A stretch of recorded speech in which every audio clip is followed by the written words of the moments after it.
todos y bienvenidos a otra velada más en Valija de Apócrifos. Hoy, con el precandidato presidencial por el partido Colombia Justa Libres, el doctor John Milton Rodríguez, a quien agradecemos su tiempo en este espacio. Antes de presentarlo y como abrebocas para la actividad del próximo lunes, tendremos desde Israel a David Alejandro Rosenthal para hablarnos de gángsters judíos.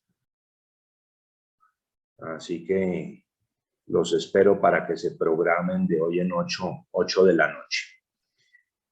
Y hoy nuevamente un espacio para los temas políticos que nos deben interesar a todos en nuestra querida Colombia, en estos días previos a la primera ronda de elecciones para Cámara y Senado de la República y para las consultas de partidos.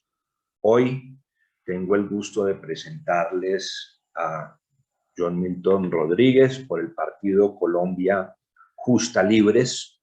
Él es casado hace 33 años, tiene 4 hijos, 5 nietos, ha sido senador de la República por el mismo partido Colombia Justa Libres y ahora aspira a la candidatura presidencial. Lleva 30 años y más en vida pastoral, tiene un doctorado honoris causa en psicología familiar, es magíster en gestión pública de los Andes, es fundador de la Misión Paz, con más de 25,000 miembros y también más de 1 millón de beneficiados, y seguramente nos hablará de esos proyectos. Y es parte de la junta directiva del Church Growth International con sede en Seúl, Corea. Mi estimado John Milton, el foro, el micrófono son todos suyos. Bienvenido aquí a Valija de Apócrifos.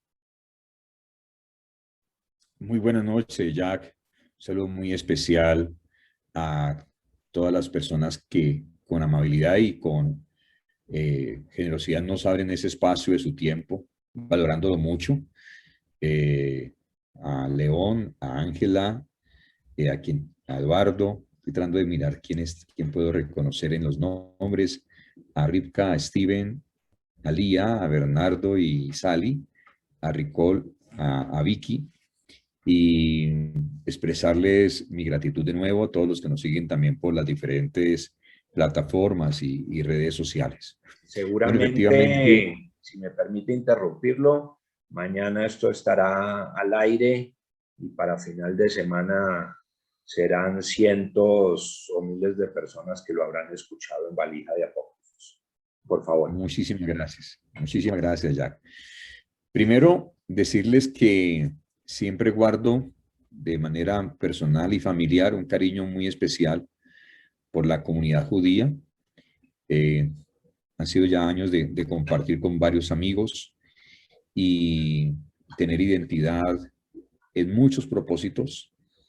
Nosotros como comunidad cristiana en Colombia somos fraternos con la comunidad judía de hace muchísimos años y tenemos los mismos principios de lo que es defender la institucionalidad, lo que es defender las libertades, la vida, la familia, lo que significa el reconocimiento de Israel en toda su apertura, reconociendo para nosotros y para mí en particular, en la concepción que yo tengo del Estado de Israel a Jerusalén como su capital. Esa es mi concepción de esos principios. Considero para mi esposa, para mis hijos y para mí, siempre cuando vamos a tomar nuestros alimentos, sea la mañana, el mediodía o en la noche, parte de nuestra oración, la oración por la paz de Jerusalén, así como oramos por la paz de nuestra nación. Y para nosotros es muy relevante y significativo el poder que podamos avanzar en una relación cada vez más sólida y más fraterna con la comunidad. Así que un amigo y un servidor para ustedes, y agradeciendo de nuevo a Jack su amable y su apreciada invitación a este espacio. Bueno, un poco de lo que yo quisiera contarles. Bueno, yo, Milton Rodríguez, efectivamente soy un caleño de 52 años. Ah, pertenezco creo que a ese 85-90% de colombianos que nos ha tocado superar temas muy difíciles. Yo, junto con mi familia, logramos superar la pobreza extrema. Ese era mi origen, en un barrio de invasión de la ciudad de Cali. Nos tocó trabajar muy, muy fuerte, muy duro. Algunas situaciones que ustedes puedan conocer de mi vida personal, completamente tranquilo y amplio en eso.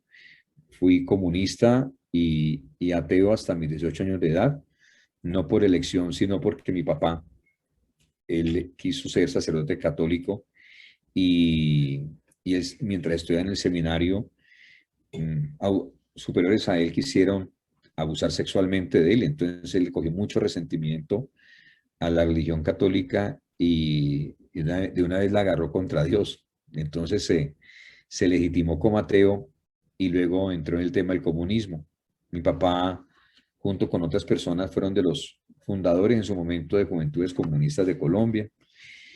Y mi papá muere cuando yo tenía 7 años, pero durante la niñez, muy pequeñito, mi papá no me leía historias de niños.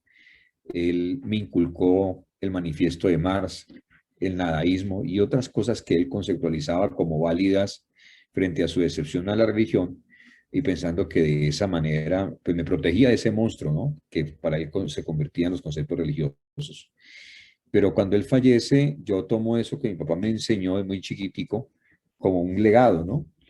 Mi mamá se casa 4 años luego con un hombre maravilloso, a quien nunca llamé por su nombre porque se ganó nuestro cariño, nuestro respeto, acogió los 4 hijos de mi mamá como si fueran de él. Y bueno, ellos trataron de hacer negocio, de superarse, de salir adelante, pero no les iba bien. A mis 18 años de edad estaba en condiciones económicas de verdad muy lamentables. Tenía yo solamente un par de zapatos, digo yo, con aire acondicionado incluido. Y tocaba difícil porque vivíamos en una casa prefabricada, faltaban todos los servicios públicos. Para tomar transporte me tocaba bajar 3-4 kilómetros de lodo y piedra porque era prácticamente el camino de herradura, realmente todo ese trayecto. Y así nos tocó desenvolvernos en esa niñez, en esa juventud. En ese momento mis padres se iban a divorciar por la situación difícil que estábamos atravesando, muy extrema. Entonces alguien les invita a conocer del amor de Dios y ellos aceptan, van a un grupo de oración y se dan la oportunidad de tener su experiencia con Dios, y eso los lleva a ellos a restaurarse como pareja y a anunciarnos de que no se iban a divorciar. Y eso me permitió a mí también darme la oportunidad también de conocer a Dios. Entonces yo abandono el ateísmo, el comunismo y empiezo una vida nueva literalmente. Me caso muy joven, a los 19 años de edad. Conocí a mi esposa en un lugar muy romántico, un bus de transporte urbano, en mi ciudad, el Blanco y Negro, Ruta 1. Y ahí nos conocimos, nos enamoramos y yo le digo, ya quiero casarme contigo. Ella dice, yo también. Y le digo, pero yo soy muy pobre. Y me dice, no importa, si me lleves a ir debajo de un puente, yo me aguanto. Y casi le cumplo completamente su sueño. Lo único que yo tenía para ofrecer era un colchoncito y un fogoncito de petróleo. Y con ese patrimonio arrancamos nuestro matrimonio. Como no había televisión, muy rápido, a los 27 años de edad teníamos 4 hijos, porque algo productivo había que hacer. Y fue un milagro porque la sangre mía y la de mi esposa se repelen. Entonces, pues era siempre prácticamente inviable los embarazos, pero tuvimos 4. Imagínense qué tal que no hubiera sido inviable. Entonces, tuvimos 4 hijos, 3 niñas y un hijo. Hoy los 4 son profesionales. Una ya terminó una maestría, los otros están haciendo sus maestrías. Las 3 primeras ya se me casaron. Usted sabe que uno encuentra personas muy acomedidas y encuentran los hijos de las hijas de uno ya educaditas, creciditas, y se las van llevando se las van llevando. Entonces, me han hecho muy feliz porque son 3 hombres maravillosos, sus esposos, todos son creyentes en Dios, también son profesionales, y son gente muy linda. Me han dado la alegría de tener 5 nietos. Yo digo molestando que soy abuelo prematuro de 5 nietos, pero son 5 nietos maravillosos. y me queda solamente el varoncito en casa. Fue difícil porque mi primer trabajo fue lavando y cuidando carros, luego fue empacando mercado, luego fue surtiendo frutas y verduras. Y ahí me pude dar, lo que me podía pagar era un estudio en la noche de una carrera técnica industrial. Eso me permitió luego apalancarme para entrar a concursos en empresas y me gané concursos en contabilidad, en costos, en proyectos, en presupuestos, en inversiones. Entonces trabajé para el Grupo Éxito, para el Grupo Castilla-Río Paila, para el Grupo Mayagüez y para el Grupo Lloreda S.A. Allá pude estudiar mi ingeniería industrial a nivel profesional y hace ya 22 años, Dios me hizo un llamado de gran privilegio que fue ser pastor. Iniciamos una obra muy linda, Misión Paz a las Naciones, con 4 personas. Hoy la iglesia, como lo indicaba ya en su presentación, son 25.000 personas. En ese proceso fundamos también 14 programas sociales, muy enfocados en seguridad alimentaria. Entregamos cerca de 1 millón de raciones de alimento por año a población vulnerable. Y hace 8 años fundamos la Universidad CUDES, una universidad enfocada en estrato 1 y estrato 2. Los ingresos de la iglesia, gran parte de ellos se destinan a esos programas sociales y también a dar becas en la universidad. Ya hemos graduado 200 profesionales y ha sido muy bonita esa experiencia. Hace 5 años entramos en este proceso del acuerdo de paz como representantes de la comunidad cristiana, representantes de víctimas del conflicto armado, de educadores, de microempresarios, y entramos a ejercer una vocería. Nosotros pues no estuvimos de acuerdo con que los victimarios pasaran a hacer leyes en Colombia, nos parecía que no tenía ninguna presentación y también nos sentimos muy defraudados porque nos habían vendido la idea inicialmente que las víctimas iban a ser respetadas, valoradas y reivindicadas con prioridad, pero eso ustedes saben que no ha pasado. Y en aquella época lo mirábamos como simplemente una instrumentalización de las víctimas para fines políticos de los victimarios. Y por eso nos opusimos, votamos no, digo que milagrosamente ganó el no, y luego hicimos parte de una mesa de revisión del acuerdo. Fuimos 3 voceros de la comunidad cristiana, entre estos 3 voceros, Héctor Pardo, Eduardo Cañas y yo. Y tuvimos la oportunidad de tener casi 200 horas de trabajo con personas del gobierno, también ir a La Habana, Cuba, y hablar con la cúpula guerrillera, tratando de encontrar elementos de reconocimiento de las víctimas de una manera más privilegiada, de mirar los temas de los niños que han sido reclutados de manera ilegal y de la devolución efectiva de los secuestrados y la entrega de bienes para la reivindicación de las víctimas. Parcialmente tuvimos cierto éxito en el ajuste del acuerdo, pero en temas de justicia no, porque era como algo demasiadamente amarrado, estructurado, definido, y no fue fácil movernos en esa línea donde pedíamos que los victimarios no tuvieran acceso al poder político hasta que no se enfrentara a la justicia como debía de ser y no se reivindicaran las víctimas, que nos parecía lo menos justo en el proceso. De ahí estos grupos se organizaron y, digamos, como no nos identificábamos con ningún partido político, no teníamos confianza en la clase política, decidimos hacer un movimiento nuevo, me pidieron que lo encabezara, hicimos un trabajo nacional muy fuerte, fue cambiar agendas, fue escuchar a Dios, fue muchas cosas de familia para tomar esa decisión. Y obviamente no teníamos el conocimiento ni la experiencia de los partidos políticos tradicionales. No nos ponían más de 30.000 votos y los expertos y los medios y las encuestadoras nunca salíamos en las encuestas. Finalmente no sacamos 30.000 votos, sacamos casi 500.000 de votos. Fuimos la tercera votación nominal después del expresidente Uribe, después del profesor Mocus, fue la nuestra. Y junto conmigo entraron 2 senadores más, somos 3 senadores con esa votación y un representante de la Cámara. El partido empezó a hacer un trabajo importante en el Congreso, con mucha responsabilidad. Hemos presentado 80 proyectos de ley como autores y coautores, de los cuales 12 ya son leyes de la República, y de esos 12, 4 son de autoría de nuestro partido de manera directa.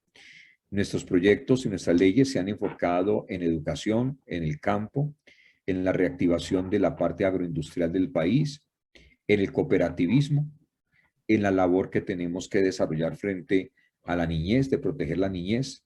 Somos los autores de la ley que prohíbe la trata de personas menores de edad en Colombia. que sanciona hasta con 30 años a aquellos que lo hagan, y la pérdida de patria potestad para los padres que lo faciliten. Somos los autores de la Ley de Escuela de Padres y de Madres. Consideramos que los principios y los valores son fundamentales, pero que esa escuela de padres y de madres fueran la ciudadanía quien tuviera la autoridad para desarrollarlas junto con los planteles educativos y no un tema estatal. Hemos avanzado en unas líneas también políticas. Ya son 17 alcaldes, 2 gobernadores, 43 concejales, 44 ediles y un diputado, más los 4 congresistas en este desarrollo estos 3 años y medio.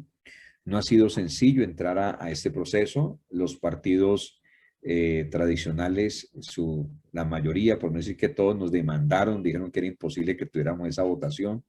Entonces nos denunciaron ante el Consejo de Estado que eso no era posible. Y bueno, nos decían, no, ustedes lo van a sacar. Y hace 8 meses, gracias a Dios, ganamos las 14 demandas. Entonces el partido quedó obviamente más que confirmado, sus congresistas, y ahora vemos en Colombia una situación muy difícil, la situación de una clase política corrupta que no ha tenido una reflexión seria para no seguir usurpando los recursos del Estado, la pobreza, el desempleo, la desigualdad, las cosas tan difíciles que vivimos tienen que ver mucho con los temas de corrupción en Colombia, pero también vemos con mucho peligro el tema de el establecimiento de la demagogia, del comunismo en nuestro país, así sea disfrazado y lo pinten como lo quieran pintar. Sabemos que esos engaños son peligrosos y a la muestra un botón en Venezuela. Entonces, analizando esos peligros, nosotros consideramos que tenemos que levantar una voz basada en integridad, basada en valores, donde se rescate el desarrollo de la nación, donde se garantice la seguridad y la justicia para los ciudadanos y un ejercicio correcto de lo que significa la estabilidad de un país y la proyección del mismo en función de sanas relaciones fraternales con los demás países, sin caer en el error de tener una relación con aquellas naciones que no velan y no cuidan y no respetan la seguridad y la soberanía de Colombia. Es una línea general. Les quiero puntualizar, si hasta ahí está, les quiero contar un poquito los detalles de lo que es desarrollo, seguridad y justicia, pero si hasta ahí ustedes quisieran hacerme alguna pregunta, para yo no estar, de pronto los aburro hablando yo solo. Entonces, pero si hasta ahí ustedes quieren compartir algo, con gusto los estaré atento, y luego entraríamos ya en unos pocos detalles de lo que es desarrollo, seguridad y justicia, que es nuestra propuesta para transformar a Colombia. John Milton, en ese orden de ideas, ¿cómo se hace campaña y cómo se aspira a la presidencia de la República en un país donde, si bien la población no católica ha ido creciendo, su partido es un partido evangélico, protestante, con unos principios religiosos, en un país constitucionalmente laico, confesional pero laico? ¿Cómo se combinan esas variables para ganar la presidencia?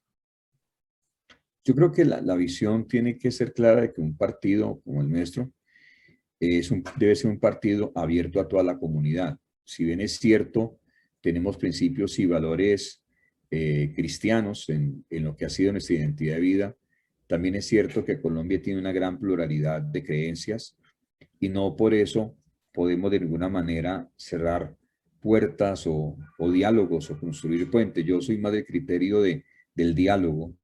Creo que nos hemos hecho mucho daño segmentándonos. Alguien decía que estamos polarizados y yo creo que es cierto, y más que polarizados, creo que estamos fragmentados. Creo que el plebiscito, cuando dijeron, si usted vota sí, está de acuerdo con la paz, si usted vota no, usted es enemigo de la paz, nos hizo muchísimo daño. Y luego creo que los ismos también nos han hecho mucho daño. Cuando los ismos están por encima de la realidad y de las verdaderas dificultades o problemas de un país, eso ya genera más bien un deseo de poder o de sostenerlo o de tomar el poder, por encima de lo que realmente nos debe importar a todos, que son los problemas y las dificultades que no tienen condición ni color ni político, la educación, la falta de educación, el desempleo, el hambre, no tiene ni color político, ni religioso, ni social, simplemente existen esos problemas. Y creo que tenemos que dar lo mejor de nosotros, juntándonos con lo mejor, con las mejores personas posibles para poder ayudar a resolver este problema, esos problemas de fondo. Entonces, con base en esa visión, pues lo que yo he construido ha sido una propuesta que integra a la comunidad. Me he recorrido 19 departamentos del país. Sigo recorriendo, esta semana recorro otros 2 departamentos, escuchando a la gente en la calle. Yo llevo toda mi vida en el liderazgo, ha sido con la gente. Entonces, por eso tengo una buena relación con la comunidad judía, pero también con la comunidad católica.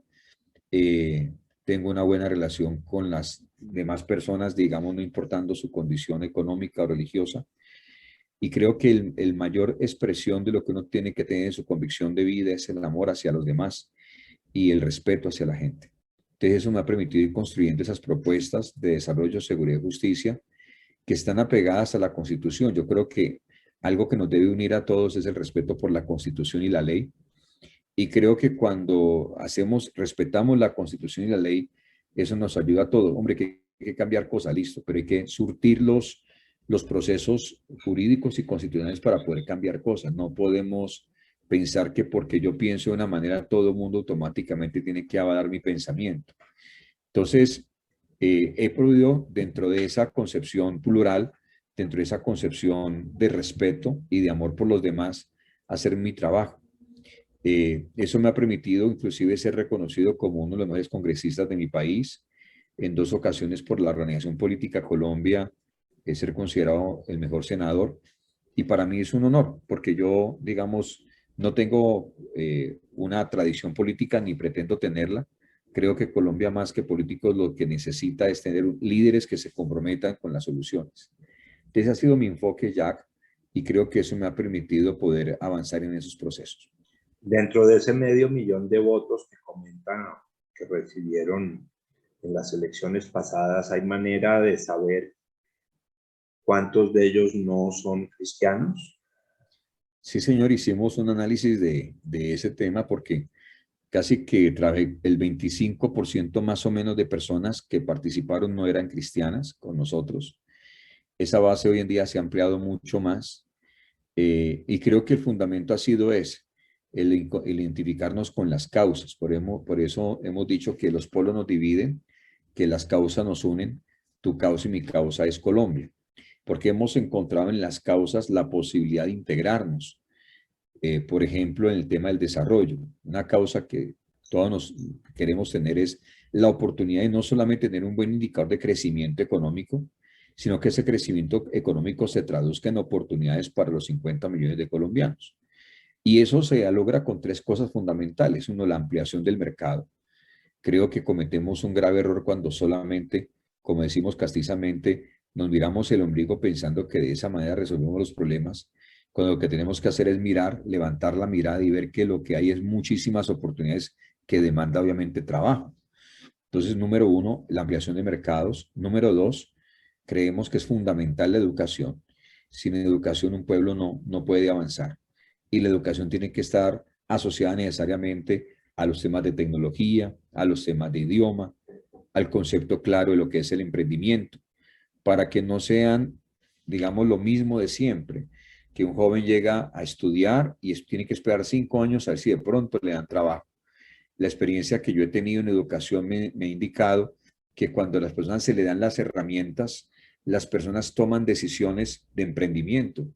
He tenido el caso de una persona, por ejemplo, en nuestra universidad, que siendo empleada del servicio doméstico, se puso a estudiar en la universidad y en el primer semestre ya identificó que ella tenía capacidades para emprender una actividad, un negocio, y lo arrancó por Instagram.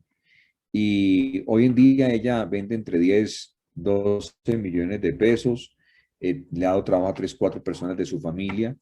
Y así por el estilo hemos tenido ya varios testimonios y varios ejemplos de una educación pertinente, de una educación que dé herramientas y que la gente lo pueda hacer.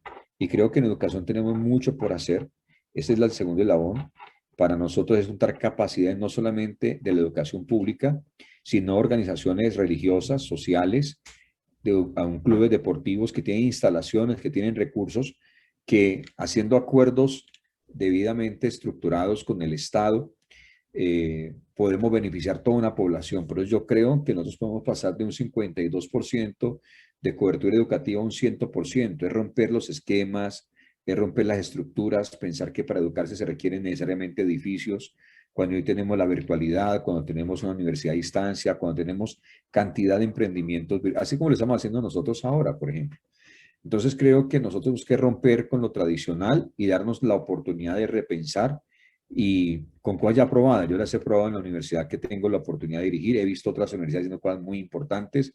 He visto centros de emprendimiento hacer cosas maravillosas, tanques de pensamiento que están rompiendo con esquemas en todas partes del mundo. Aquí en Colombia hay varios que ya han avanzado muchísimo en una educación absolutamente extramuros y una educación pertinente. Creo en lo tercero, creo que para nosotros es importante en el desarrollo considerar la cadena de valor de nuestro país, arrancando por el campo colombiano, con valor agregado. Lo que pasa en Suiza es muy interesante. Ellos prácticamente venden el doble de lo que vendemos nosotros en café, sin tener una sola mata de café en su territorio. Y lo que hacen simplemente es enriquecer el café que nos compran a nosotros. Eso lo podemos hacer nosotros. Y creo que el desarrollo enfocado en ampliar mercado, profundizar relaciones comerciales con Estados Unidos, con Europa, con Asia, desarrollar mercados realmente. Nosotros no hemos desarrollado con mucha disciplina los mercados. Increíble que tengamos 17 tratados de libre comercio con posibilidades de 5.000 productos con beneficios arancelarios. Solamente lo usemos para 500 productos. Es increíble que tengamos 32 departamentos y 6 de ellos prácticamente alcanzan el 90% de la capacidad exportadora. O sea que tenemos 26 departamentos que no se han estrenado en forma en la exportación en Colombia. Y pensamos que el tema, por ejemplo, nuestro es el tema del narcotráfico. Siempre escucho, el problema de Colombia es el narcotráfico, el problema de Colombia es la desigualdad, el problema de Colombia es el hambre, el problema de Colombia es la pobreza. Este país está tan diagnosticado, tan sobrediagnosticado en pobreza que yo creo que llegó el momento de también hablemos de cómo generar riqueza. Y yo creo que cuando cambiamos el paradigma y nos hacemos la pregunta cómo generar riqueza, vamos a poder encontrar elementos mucho más importantes. Yo creo que el problema grave de Colombia es habernos o haber considerado que ya las problemáticas son hacia adentro cuando hay tantas oportunidades hacia afuera. Quisiera dejar hasta allí para hablar de desarrollo y hablamos de seguridad y justicia para dialogar sobre desarrollo. Si me permite retornar al tema de educación, que es algo que me apasiona, no lo desconozco, no soy técnico en el tema, pero soy un convencido de que ahí se encuentra la columna vertebral del desarrollo de un país. Y lamentablemente, las estructuras democráticas como las concebimos, en el caso de nuestra República de Colombia, con periodos de 4 años, dificultan proyectos a largo plazo, como son los de educación. O sea, un presidente valeroso, idóneo, no va a ser capaz de inaugurar y celebrar el fruto de una buena gestión en educación, porque son temas de generaciones. A mí me llama mucho la atención positivamente el apetito que tiene el común del colombiano por educarse. Me llama muchísimo la atención cuando recibo las hojas de vida para entrevista, que después del primer párrafo de adjetivos superlativos con que se describen, vienen 2, 3, 4 páginas de cursos, diplomados y demás. Y ahí es donde me empieza a doler un poco el corazón, porque veo que se gasta tiempo y se gastan recursos en títulos, en diplomas, pero en el país sufrimos de un desenfoque muy grande, estructural, entre lo que se ofrece, líneas generales, en lo que se ofrece en las instituciones educativas y lo que demanda el mercado. Verbigracia, yo estoy en el sector del turismo, que se promocionó fuertemente desde el gobierno del presidente Uribe. Se le dieron beneficios fiscales a quienes invirtieran en hoteles, por ejemplo. Tristemente, esa fue la parte fácil, desarrollar grandes o pequeños proyectos hoteleros a lo ancho y largo del país. Pero más allá de no tener los puertos, aeropuertos, vías y demás, 20 años después no tenemos personal calificado. Se habla de desarrollar el sector del turismo, ¿no? Éramos la oveja negra y ahorita debe ser de los mayores productores, generadores de divisas, pero el común del colombiano no habla inglés y mucho menos habla francés u otros idiomas. Y con nuestro provincialismo de vieja data, tampoco hemos aprendido en temas de servicios y estamos convencidos de que somos muy buenos en el tema. Y como el sector del turismo, hay tantos otros donde no se está atendiendo, digamos, las necesidades técnicas y sencillamente seguimos produciendo muchos contadores, ¿sí? Ingenieros básicos, pero no se le está desarrollando ese recurso humano a lo que debiera potenciar y ser la base de eso que usted comenta, ¿no? De generar valor agregado, ¿no? De no ser agricultores básicos, materias primas, sino genuinamente agregar valor, y eso se hace con educación. El SENA me parece que debiera reestructurarse y reorientarse. Le cedo la palabra. Totalmente. Jack, si me permites, Ángela creo que está está Sí, levantando la mano. Si quieres, también le escucho a ella. claro. Sí, Integramos el diálogo y yo luego les comparto mi perspectiva de los temas que ustedes comparten. es un poquitico relacionado con la cadena de valor de la que usted hablaba anteriormente. Aquí conmigo tengo 3 chicos, hijos de colombianos, entre 20 y 24 años, que lo están escuchando. Y son chicos que tienen curiosidad por el país de sus padres, pero que no tienen un gran conocimiento del país. Pero la curiosidad por el país de sus padres se debe a que, por lo menos aquí, los chicos han empezado a generar mucha curiosidad internacional. Yo no sé si esto sea solamente para este grupo, o sea, una cuestión generalizada de colombianos, o sea, definitivamente nosotros no tenemos los nexos con el país como lo tienen los mexicanos, por ejemplo, que hay una interacción directa diaria, emocional y económica.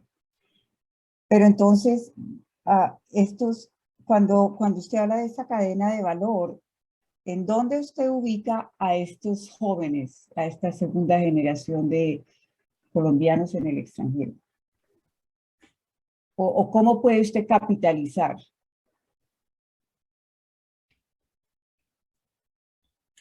Sí, muy importante. Bueno, entonces les comparto un poquito en este diálogo que tenemos. Para mí el tema de la pertinencia en educación, Jack, es fundamental en lo que yo les ponía ahora.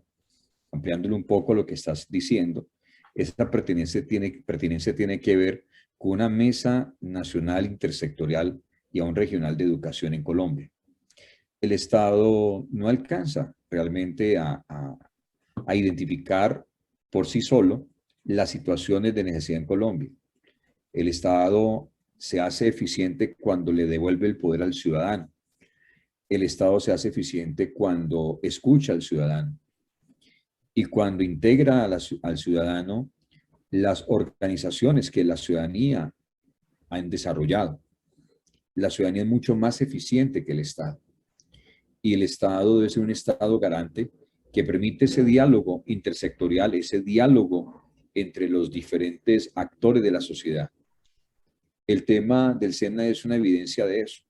O sea, una cosa es yo decir algo que se me ocurre que podría ser importante y otra cosa es cuando yo me he sentado con los empresarios, me he sentado con la academia, he coordinado un diálogo entre ellos, he propuesto y he promovido un diálogo con la ciudadanía y entonces encontramos esos encuentros o esos momentos de identidad, de traslape entre las prioridades, las necesidades, los deseos de unos y de otros. Y en ese traslape entonces encuentro la pertinencia, porque creo que ese es el diálogo que nosotros no tenemos. Ese es precisamente el diálogo que no tenemos. Yo en mi recorrido, digamos, en el país, cuando yo estoy en los parques de la ciudad, o cuando hablo con un educador, o cuando hablo con un microempresario, y escucho sus situaciones, lo que yo he identificado es, no nos estamos escuchando como sociedad y el Estado no está promoviendo ese diálogo. Por el contrario, el Estado en ocasiones es un estorbo, porque al no dialogar, no interpreta, no entiende y lo que propone está distante de lo que realmente se necesita. Entonces, muy respetuosamente yo considero que esa mesa de educación va a ser algo muy importante ya, donde los empresarios, los educadores privados y públicos, las plataformas alternativas de educación, los representantes de los estudiantes, a donde los padres de familia, vamos a poder conversar y vamos a tener la oportunidad de poder identificar la pertinencia porque este diálogo debe ser permanente. Lo que tú decías ahora, el país de hace 30 años no es el país de ahora. Entonces, ese pulso del país hay que tenerlo allí, hay que tenerlo. ¿Cómo va pasando? ¿Qué va pasando? ¿Qué va ocurriendo? Y un Estado que empodere y que sea garante de ese diálogo permanente, donde podamos reestructurar el SENA, no porque a mí como presidente se me ocurra reestructurarlo, sino cómo lo necesitan las regiones. No es lo mismo Guajira que el Valle del Cauca. No es lo mismo el sector turístico que tú lo referiste ahora claramente al sector de manufactura. Las necesidades son absolutamente diferentes. Entonces, yo voy de la línea que no solamente es suficiente la encuesta del DANE, que no es suficientemente los diagnósticos que se hacen puntualmente por parte de algunos de los sectores empresariales. Hay que sentarse con eso y dialogar y conversar y encontrar un camino llamado pertinencia en este proceso. De antemano hay cosas que son muy claras en las necesidades, como es el tema del idioma, como es el tema de la tecnología, como es el tema del espíritu emprendedor. Creo que cuando uno como empresario, y yo te entiendo lo que estás compartiendo porque uno también lo vive en su vida empresarial, hay mucho talento, hay mucho conocimiento, pero la aplicabilidad de ese conocimiento y ese talento es complejo. Entonces, para mí el tema clave aquí se llama pertinencia y se hace a través de un diálogo intersectorial para poder tener el pulso permanente y poder resolver los problemas de fondo con paciencia, pero con muchísima perseverancia. Y lo mismo que el SENA. Para mí el SENA debe ser absolutamente, su respuesta debe ser regionalizada e intersectorial. No puede ser una plataforma genérica que no resuelve y no acota las soluciones específicas para una dificultad, para una necesidad o para un problema en el desarrollo de la educación pertinente con el desarrollo económico de un país. No podemos seguir la educación por un lado y el desarrollo económico por otro porque nos estamos equivocando. Pero también hay que reconocer algo, y es que la educación también se ha vuelto muy ideologizada. Digamos lo que pasa con FECODE, por ejemplo, ¿cierto?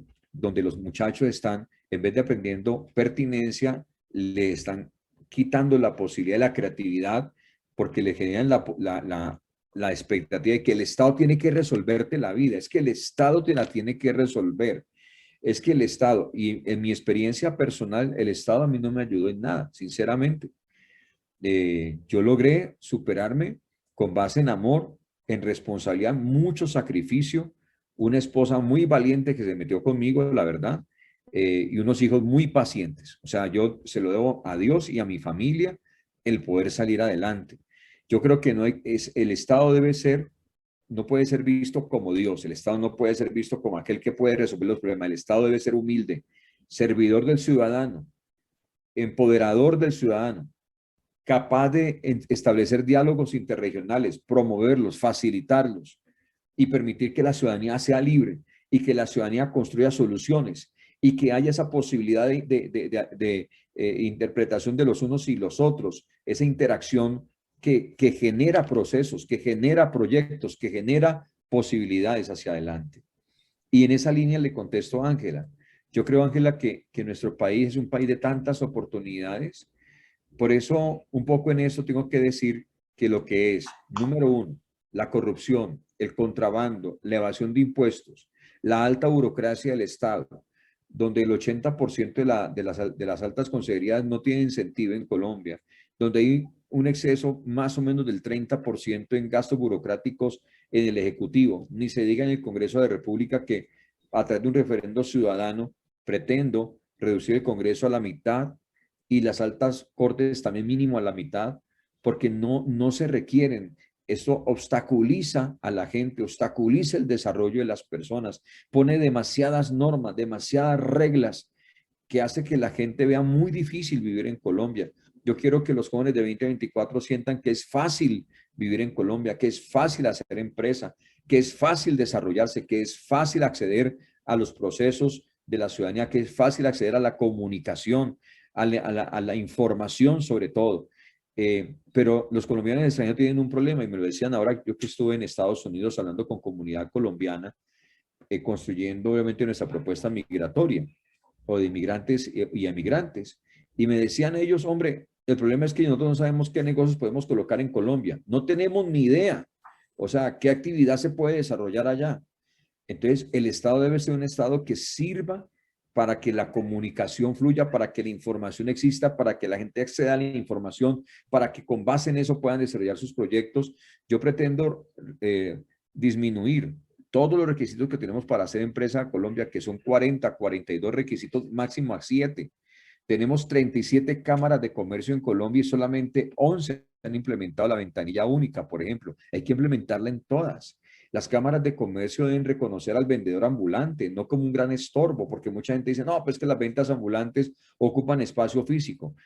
Pero yo que viví en carne propia problemas de hambre, yo le digo que hay problemas más graves que el espacio físico y es el hambre. Esas personas salen con sus bomboncitos y sus bananitas a llevar comida para la casa. Y lo que tenemos que hacer nosotros es más bien, ya que tiene espíritu emprendedor esa persona, sí, basada en necesidad tal vez, hombre, seguírselo desarrollando y que las cámaras de comercio a los vendedores ambulantes les entreguen su registro mercantil de forma gratuita y gradualmente ellos puedan llegar a alcanzar niveles de formalización con acompañamiento de la academia, que haya esa oportunidad para ellos de desarrollarse, de ver su ventica de bananitas y de bombones como el inicio de su empresa, no como el final, sino que su familia pueda incorporarse en ese desarrollo empresarial. Entonces yo quiero ver que tus hijos de los 20 a los 24 años, nuestros hijos, que de pronto, o hay familias que están fuera de Colombia, ay, como se ha vuelto de fácil hacer empresa en Colombia, como ya tenemos información, sabemos en qué invertir, sabemos cómo relacionarnos, sabemos cómo hacerlo. Y creo que esa es mi responsabilidad como presidente, es un país sencillo, fácil, práctico. Cuando a uno le ha tocado ser emprendedor, como todos ustedes le ha tocado, seguro, sabemos los enredos que hay. Por ejemplo, mire esto. ¿Saben cuántos días pierde un empresario? Ustedes lo saben seguramente, pero algunos también no somos conscientes porque nos acostumbramos como si fuera parte de la vida normal del empresario. Pero un empresario en Colombia, en trámites con el Estado, pierde 42 días al año. O sea, 42 días al año que pudiera utilizarlos en pensar, en crear, en otros temas productivos realmente. Entonces, por eso yo quiero reducir los trámites a la mínima expresión, donde simplemente se garantice la información clara, donde se garantice el desarrollo de los temas. Pero ¿por qué ya tenemos virtualidad? ¿Por qué si a la DIAN tiene una información, por qué a la otra entidad del Estado también hay que darle la misma información cuando ya el Estado la tiene? Entonces, ese para mí va a ser un gran reto en los temas de conectividad, los temas de virtualidad, los temas de facilitar la vida a los colombianos. No puede ser que las ciudades aún tengan un 52% solamente de cobertura en Internet y que el campo tenga solamente en promedio el 26%. Eso no puede ser. O sea, yo como Estado no puedo pensar por la gente, tengo que facilitarle la vida a la gente y aquí tendrán un presidente que se va a enfocar en eso, que la vida para la gente sea más fácil. sea más sencilla. Yo no puedo decir, voy a resolver todos los problemas de Colombia, no. Yo creo que la gente es mucho más hábil en eso que uno mismo, pero como Estado, sí facilitar las cosas, hacerlo más sencillo, resolverlo, integrar la comunidad, integrar la sociedad, que la gente se integre al desarrollo y que de fuera diga, qué chévere vivir en Colombia, es sencillo, es práctico, y aquí viene lo segundo que me permito decirles, es seguro. Y viene un tema de seguridad que para mí es fundamental.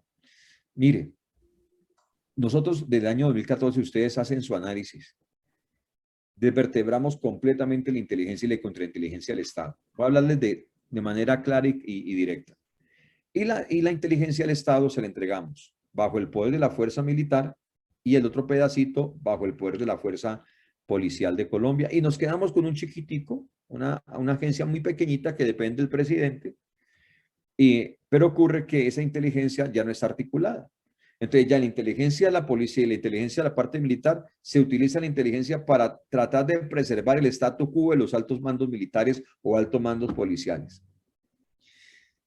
Llevamos 15 días de atentados. El 23 de este mes tuvimos 11 atentados en un solo día. Y cada día de promedio antes de ese 23 tuvimos un atentado por día. Y la mitad a bases militares o entidades de la fuerza pública. O sea, yo voy a invertir en inteligencia fuertemente y en contrainteligencia. Tema satelital, tema de colaboración con países que sean importantes en el tema de tecnología. Para nosotros el TLC con Israel ha sido fundamental porque nos ha abierto puertas para el tema de tecnología. Quiero decirle que en parte de mi gestión cuando arranqué como senador fue pelear por ese TLC. Ustedes seguramente lo pueden comprobar muy sencillo, pero porque para mí era espantoso que se le reconociera a Palestina como Estado y a la vez se le atravesara a Israel con el tema del TDC. Entonces, para mí ni lo uno ni lo otro, porque el tema del TLC nos da a nosotros unas oportunidades increíbles, sobre todo porque es de los 2 o 3 tratados de libre comercio donde nosotros tenemos superávit en la balanza comercial. O sea, aquí entre nos estamos sacándole provecho a Israel, porque exportamos más de lo que importamos. Pero el tema de inteligencia, ustedes son personas que nos van a ayudar muchísimo. La parte tecnológica no tiene comparación. Nosotros estamos en pañales en eso. Entonces, seguridad es anticiparse a la acción criminal. Si no hay anticipo a la acción criminal, no hay seguridad. Y por eso para mí eso es prioritario. Lo segundo es la articulación de la policía y el ejército. Con una línea de inteligencia bien dada, una línea de contrainteligencia bien establecida, podemos avanzar en una articulación mucho mejor de nuestras fuerzas. Y podemos lograr, obviamente, tener mayor seguridad, sobre todo en las regiones y en los territorios. Para nosotros es fundamental fortalecer la política de convivencia ciudadana, donde los barrios de Colombia, las veredas de Colombia, tengan una política pública clara, sólida, con programas autosostenidos, trabajados con la comunidad, porque el Estado no es eficiente, debe entregarle a la comunidad el poder sobre programas autofinanciados con la misma comunidad en temas de deporte, de cultura, de emprendimiento y de educación. Y que en los barrios y en las veredas, que es el nicho de convivencia, hay el concepto del buen vecino. O sea, que la gente se quiera, que la gente, independiente de sus conceptos que puedan tener todos, políticos, sociales, religiosos, la gente se aprenda a querer porque se ayudan entre ellos, porque son fraternos entre ellos, porque se colaboran entre ellos. Y en ese sentido, la mejor política de seguridad es una sólida política de convivencia ciudadana. Lo experimenté en mi ciudad en el año 2010 con la policía y la organización social que yo dirijo. Lanzamos una iniciativa llamada Corazón Verde. Y lo que hacía Corazón Verde era integrar la policía a la comunidad y la comunidad entre ella misma. Y nos dio resultados muy lindos, muy buenos. Y yo creo que en la medida en que nosotros tengamos como esa claridad de lo que significa el trabajo comunitario, que ha sido mi experticia y mi experiencia, pues lo podemos sacar adelante. No los quiero cansar mucho, déjenme les hablo por 2 minutos de justicia. El fruto de la paz, el fruto de la justicia es la paz. Y la justicia se inicia cuando tenemos un elemento fundamental entendido y comprendido. Y es que la justicia surge del hecho de poder fortalecer el acceso a la misma. Después de la Constitución del año 91, se habilitó el acceso a la justicia a través de la tutela, crecimos en procesos más del 350%, pero la estructura de jueces no creció más del 18%. Tenemos un déficit de 42.000 jueces en Colombia. Nosotros aquí tenemos excesos de magistrados, pero muy poquitos jueces. Entonces, en esos 4 años mínimo tenemos que ingresar mínimo 21.000 jueces para la primera instancia y fortalecer el acceso a la justicia. Una reforma integral a la justicia la necesitamos hacer, así nos toque referendo ciudadano. ¿Por qué? Porque hoy tiene más garantías el delincuente que el ciudadano. Porque aquí somos muy románticos. Aquí queremos darle garantía al delincuente al punto de que si el policía se equivocó en la captura o el CTI en la legalización de la captura o la fiscalía no aprobó, no puso todas las pruebas que entre comillas, se requerían, el delincuente, el juez de garantía lo deja libre, lo deja libre. Lo que queremos nosotros hacer es una reforma integral a la justicia donde ese delincuente no me queda libre a pesar de que hayan falencias de esos funcionarios. O sea, los errores de estos funcionarios tienen que asumirlos los funcionarios y no la sociedad. Y por eso vamos a hacer esa reforma integral a la justicia. Y eso acompañado de un formateo absoluto del sistema carcelario en Colombia. Entonces tenemos que estar abiertos a las APP, a las alianzas público-privadas, donde los 200.000 metros cuadrados de déficit que tenemos en cárceles en Colombia, tenemos que construirlo. Tenemos un 24% de déficit en las cárceles, pero en las URI nosotros somos un chiste para las estadísticas. Ay, Dios mío.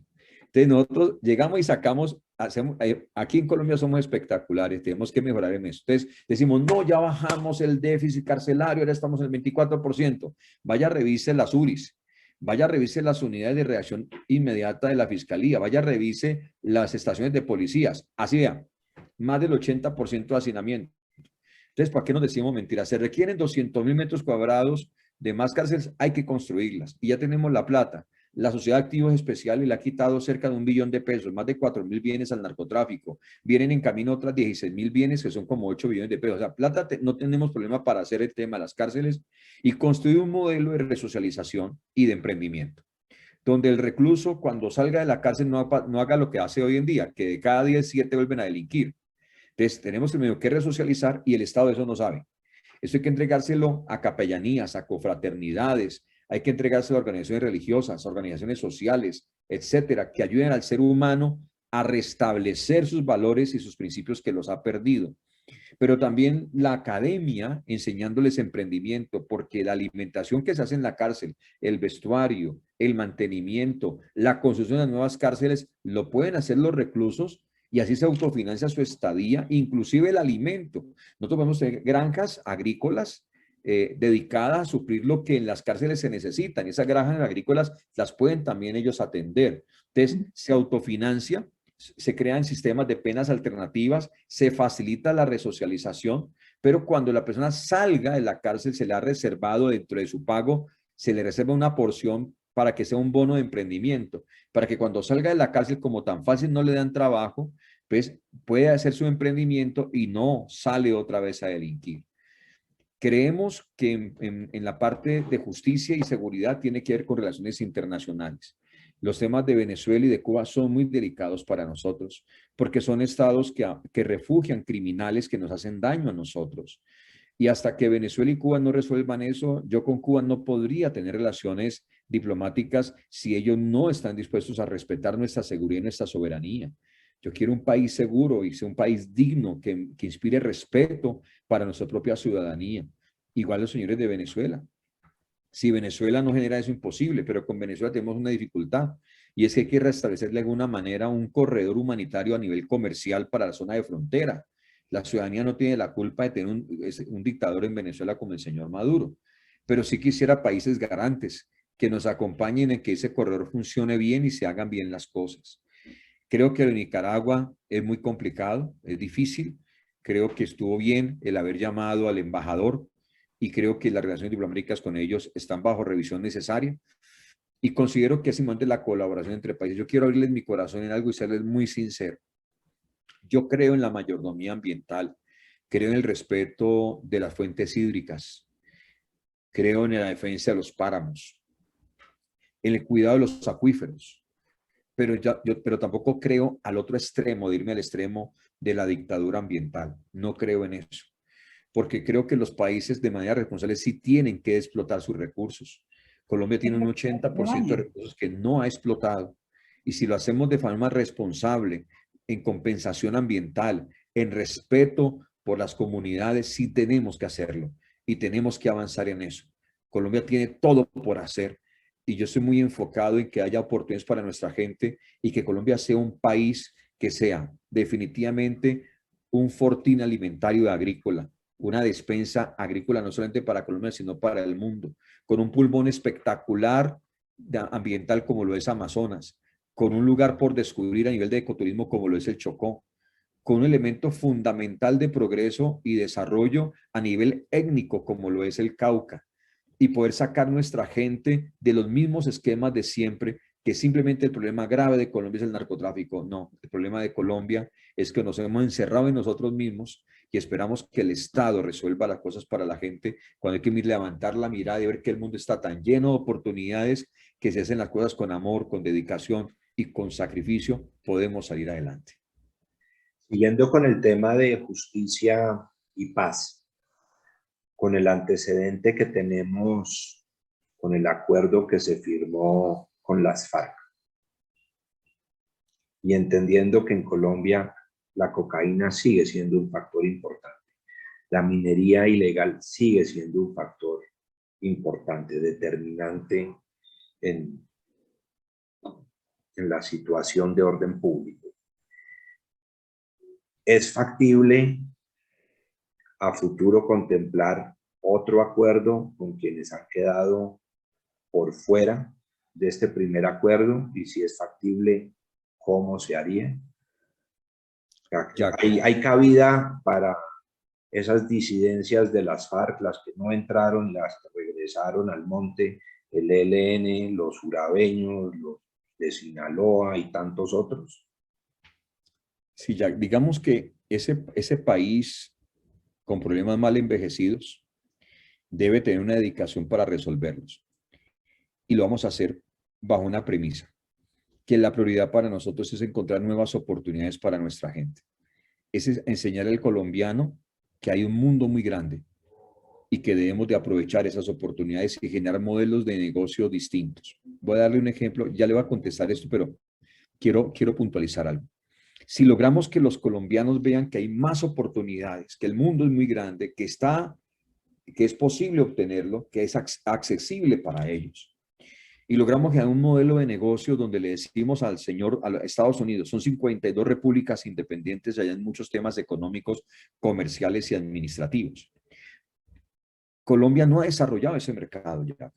O sea, aquí nos hemos quedado con los temas protocolarios de la visita presidencial, de que no nos desertifiquen, que háganos el favor y ayúdenos con esto. Se firman papeles, ya está el TLC, estamos listos, y no es así.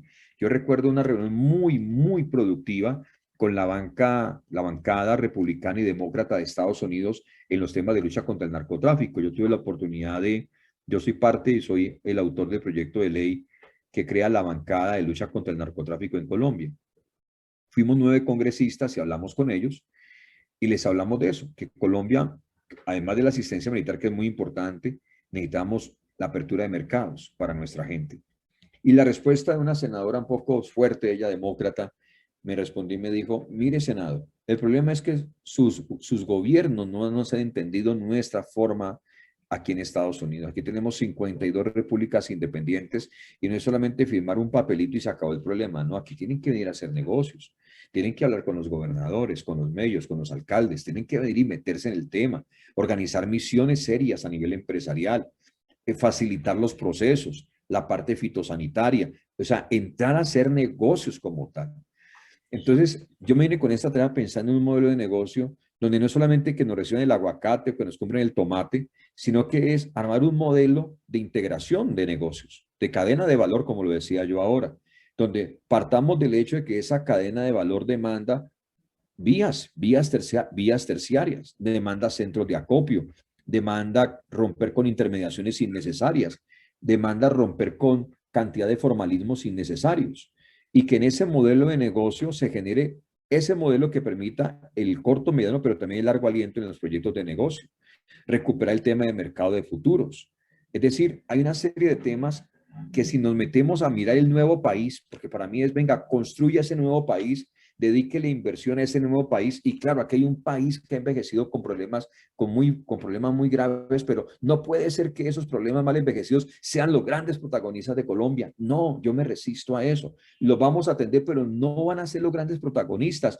Los grandes protagonistas de Colombia son nuestros jóvenes. Los grandes protagonistas de Colombia es el futuro. El gran protagonista de Colombia es la apertura de esos mercados. Ese es el gran protagonista. El gran protagonista es esa gran autopista de inversión, esa gran autopista de emprendimiento. Entonces, ¿qué es lo que va a pasar? Si nosotros dedicamos nuestra agenda y todos nuestros recursos a esos problemas viejos, mal envejecidos, ¿cuándo Colombia va a empezar a soñar con cosas distintas? Aquí nos toca hacer las dos cosas a la vez. Por un lado, ese nuevo país, la construcción de esas oportunidades, y venga, atendamos a este otro país. Venga, pues. Este país tiene unas características, este país mal envejecido tiene unas características, y es falta de transparencia y claridad. Para mí el tema del compliance, el tema de integridad, de ética, es fundamental en lo público. Y el poder ser frentero y claro con todo el mundo. Número uno, creo que para todos es obviamente un grave error haber politizado el tema del acuerdo de paz en función de los beneficios de los victimarios. Eso no nos podrá pasar. O sea, el centro del acuerdo son las víctimas por un lado y los desmovilizados por otro lado. Dele garantías de vida a ambos. Dele garantías de alimento, dele garantías de proyectos, dele garantías de producción, dele garantías de meterse al tema de producir en ese nuevo país, dele garantías a ellos. Y yo sí voy a ser muy claro en eso, y es que yo no volveré a cometer el error que cometió el Estado colombiano. Vamos a abrir el espacio para penas alternativas, claro, pero esto es fruto de lo siguiente, y ese es el principio, Jack. Cuando tú tienes diferencias con alguien, dialogas. Cuando hay ofensas entre dos personas, se reconcilian. Hay espacio para la reconciliación. Pero cuando hay crimen, el crimen tienes que enfrentarlo con la justicia. Si el crimen no se enfrenta con la justicia, la mente criminal no valora ni el diálogo ni la reconciliación, porque su mente es una mente que es criminal. Y si usted no lo confronta su crimen con la justicia, él no tiene forma de decir, uy, sí, hice lo malo, uy, eso estuvo muy mal hecho. No porque me convenga reconocer un crimen, porque yo estoy manipulando. Está demostrado que si usted a un criminal no lo confronta con justicia, él le va a manipular el diálogo y le va a manipular la reconciliación. Miren la práctica lo que ha pasado. Entraron criminales, terroristas a hacer leyes en Colombia. Y a partir de ese poder que se les brindó, lo que hicieron fue extender el poder de su mente criminal. Hoy se burlan de las víctimas, hoy politizan la verdad, hoy relativizan la verdad, hoy dicen un pedacito aquí, dicen un pedacito allá, ponen que un político diga otra cosa para que les conviene lo que dijeron por acá. O sea, perdón la expresión, se corrompió completamente ese proceso.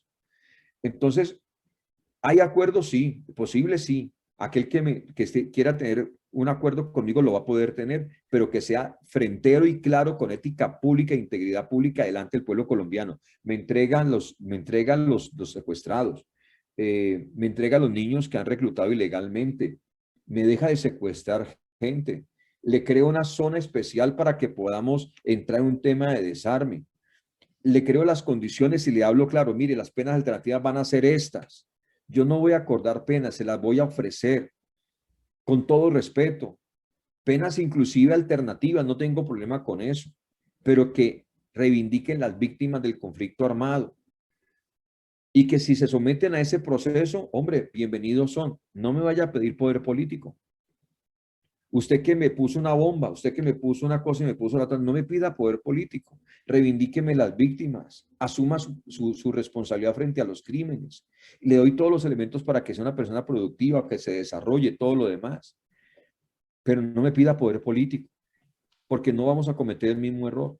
No, Entonces, discúlpeme, hay una interpelación. Más allá de compartir el planteamiento, pero en un plano, si me perdona el término, aterrizado, quien sí. está del otro lado de esa ecuación. Personalmente considero que únicamente contemplaría esa salida en que no se le ofrece un espacio político, únicamente si ha sido derrotado en el campo de batalla.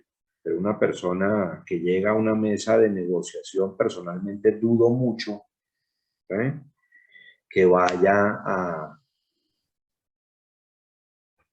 no vaya a exigir tener ese espacio político. Y eso es lo que me preocupa hacia adelante, ¿sí? Porque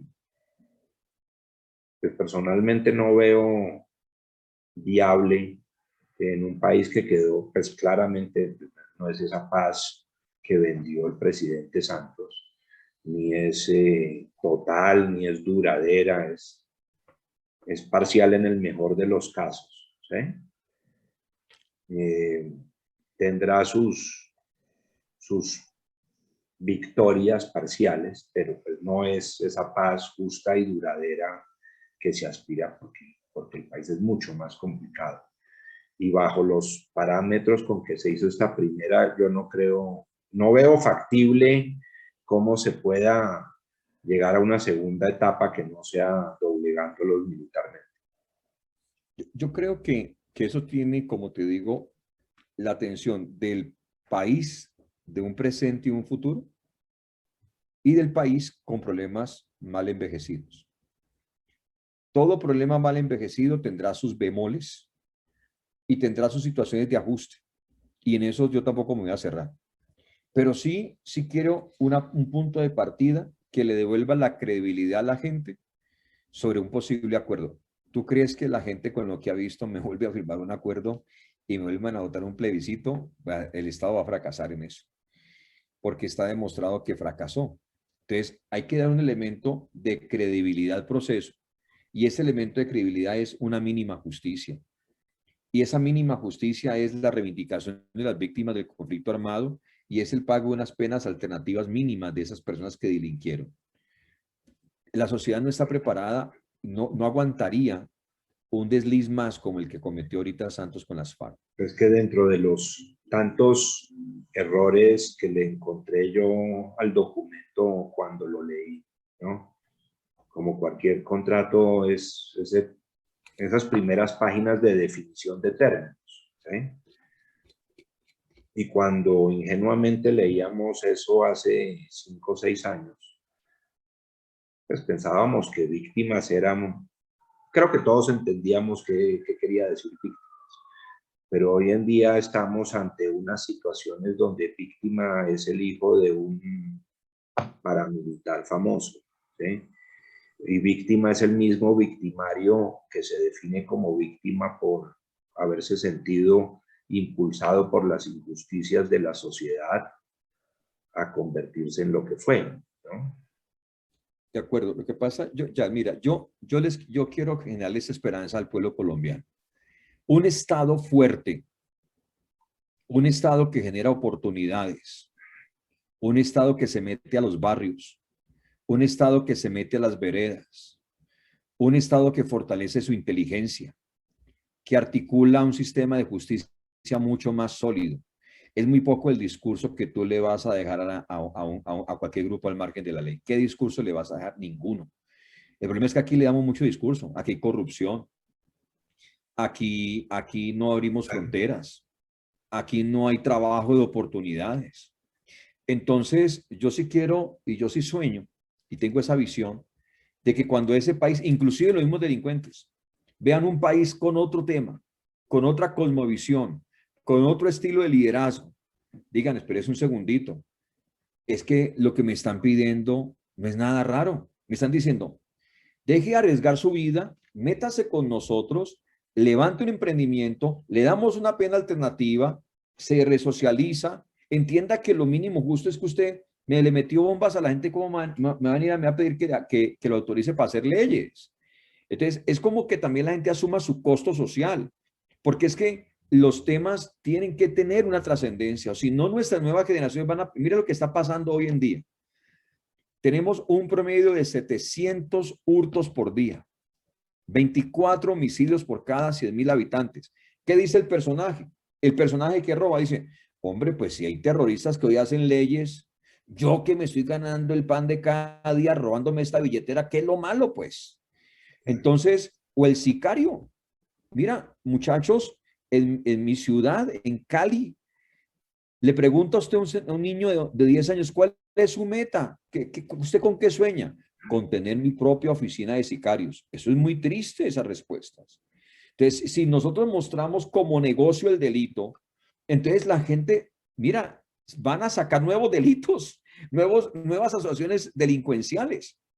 No, hay que mostrarle que no, que el crimen no paga, que el crimen te deja sin derechos políticos, que ser terrorista te deja sin derechos políticos, que los perdiste y que tenés dos opciones. O aprovechar ese nuevo país que estamos construyendo, te metes a ese nuevo país de oportunidades, te metes a ese país bonito que estamos construyendo, o te quedas en el letargo de ese país viejo donde el Estado te va a someter, el Estado te va a someter, porque yo no puedo creer que 400,000 hombres de nuestra fuerza pública sean sometidos por 15,000. Yo me resisto completamente a eso, pero completamente a eso. Y de los 15,000, ponle tú que el 10% pues sean los pensantes del tema, son 1,500, y sabemos que no siquiera son 1,500, sabemos que los pensantes no pasan más de 300, o sea, que 300 a mí me vayan a arrodillar un país, yo no lo voy a permitir. Yo no tengo interés distinto, no pertenezco a nada diferente que al pueblo. Yo vengo del pueblo, del sufrimiento de la gente. Mi único compromiso es la gente. Si Dios me da la oportunidad de llegar a esa instancia, ese privilegio, tengo que ser muy eficiente en esos 4 años. No puedo perder tanto tiempo en filosofías e ideologías imprácticas que nos han vendido estas personas de las FARC con su cuento marxista y nos puso fue a votar corriente con su marxismo. Yo conozco eso. Mira, Jack, hoy yo escucho la palabra justicia social como algo bonito y se lo escucho a mucha gente. Justicia social. Digo, no, espérate, te explico qué justicia social. Le he dicho a más de uno. Justicia social, para los que vemos del comunismo, sabemos que la justicia social es el término que articula la ideología de la protesta a la legitimización del uso de las armas en función de esa protesta. Y entonces hay que empezar a quitar, a reconstruir el lenguaje, porque nos lo han destruido, y poner los nombres como son. Yo voy a hablar claramente los términos en mi presidencia, como tú bien lo dices. Los términos de referencia tienen que ser claros para la gente. Y yo voy a ser muy claro en eso. Quiero que Colombia tenga nuevas oportunidades. Yo no voy a darle protagonismo al narcotráfico, no se lo voy a dar. No le voy a dar protagonismo a los grupos al margen de la ley, no se lo voy a dar. Los protagonistas son nuestros jóvenes. Los protagonistas son nuestros empresarios y emprendedores, nuestro microempresario. Nuestro protagonista van a ser los nuevos mercados internacionales. Nuestros protagonistas van a ser ellos. Ese es el protagonismo de Colombia. Y lo demás, claro, ahí lo enfrentamos, ahí lo resolvemos, le invitamos a que haga parte de este nuevo país. Si no, el Estado te va a someter, amigo. El Estado te va a someter y créeme lo que te lo va a prometer y te lo cumplo que te vamos a someter. Entonces, esa es la línea que quiero seguir, que ustedes sepan. Quiero que nuestra gente sueñe con que en Colombia es fácil, sencillo, seguro y justo vivir y que van a tener un presidente firme y claro en sus temas, que no me voy a enredar en tratar de en 4 años de explicar tantas cosas del pasado, porque nos hemos enredado en eso, creo ya, ¿no? Explicar tantas cosas del pasado y idolatrar el pasado y vivir en el pasado, y eso no nos está ayudando. Nos ha intoxicado demasiados odios, demasiados rencores, y no quiero ser parte de eso y no quiero que Colombia siga siendo parte de eso. Pues yo creo que esas son unas muy sabias palabras, porque para sumarle a todo lo que ha expresado usted, personalmente siento que algo que necesita el país es bajarle a esos rencores y a los extremos, a ese discurso de odio enceguecido. Vale la pena, es ya hora de pasar esa página y hablar con más calor humano. Creo que en ese orden de ideas podemos cerrar la charla de hoy. Quiero agradecerle su participación inmensamente y pues ahora al momento de las confesiones de los campeonatos que que le vaya bien en este campeonato, así como nuestro querido Deportivo Cali campeonó este año. Usted no sabía que yo era hincha caleño. Vea pues. Siempre he sido furibundo seguidor del verde. Muy bien. Nos está yendo mal en este arranque de año, hombre, pero fue muy bueno el año pasado.